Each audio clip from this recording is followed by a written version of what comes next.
the dark streets of Riverton. The city of Riverton was a place where shadows spoke louder than the neon signs that flickered above the grimy streets. In this urban jungle, survival often hinged on a delicate balance between desperation and corruption. Detective Alex Morgan knew this all too well. After 2 decades on the force, his world was a mosaic of unsolved cases, broken dreams, and blood-stained alleys. It was a rainy Tuesday night when Alex received a call that would plunge him deeper into the city's darkness. A body had been found in an abandoned warehouse on the edge of Riverton's infamous Red Line district, an area where crime and poverty were the only constants. When Alex arrived at the scene, the heavy smell of damp decay greeted him. The warehouse, once a thriving hub of activity, was now a decaying relic, its walls adorned with graffiti and broken windows. The victim was a young woman, her lifeless body slumped against a stack of rotting crates. Her face was a mask of terror, her clothes torn, and her hands bound with rough rope.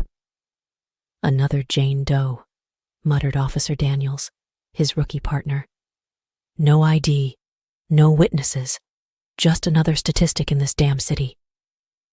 Alex knelt beside the body, his keen eyes taking in every detail.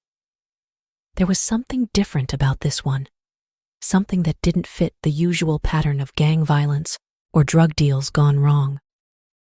The precision of the bindings, the clean cut on her throat. This was no random act of violence. This was calculated, methodical.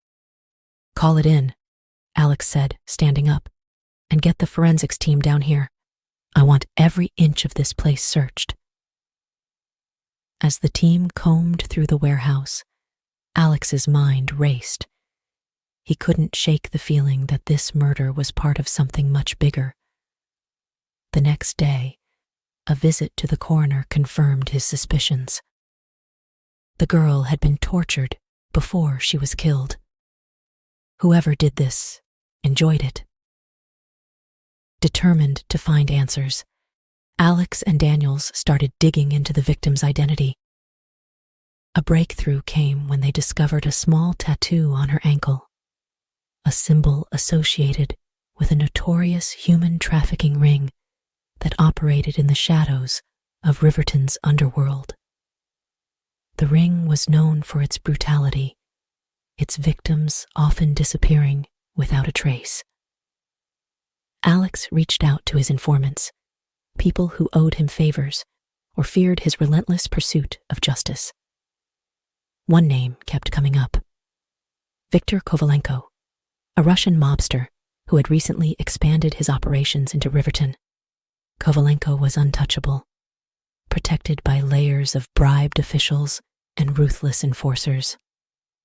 Undeterred, Alex and Daniels began to connect the dots, uncovering a network of corruption that led straight to the city's elite. The deeper they dug, the more dangerous their investigation became. Threatening messages were left on Alex's doorstep, and his phone rang with anonymous warnings to back off. But Alex had never been one to back down. He knew the only way to take down Kovalenko was to catch him red-handed. With a plan in place, they set up a sting operation, using a young undercover officer as bait. The night of the operation, tension crackled in the air. The team waited in the shadows as the undercover officer made contact with Kovalenko's men. As the deal went down, Alex and Daniels moved in, guns drawn. Chaos erupted, gunfire lighting up the night. In the end, they emerged victorious, Kovalenko and his top lieutenants in cuffs. The bust made headlines, the city hailing Alex as a hero. But for Alex, it was a hollow victory. The young woman in the warehouse, and countless others like her, would never get their lives back. The shadows of Riverton were still there, lurking, waiting for the next victim. As Alex stood on the rooftop of the precinct, looking out over the city he had sworn to protect, he knew the fight was far from over. In Riverton, the line between the hunter and the hunted was razor thin, and the only way to survive was to never stop fighting.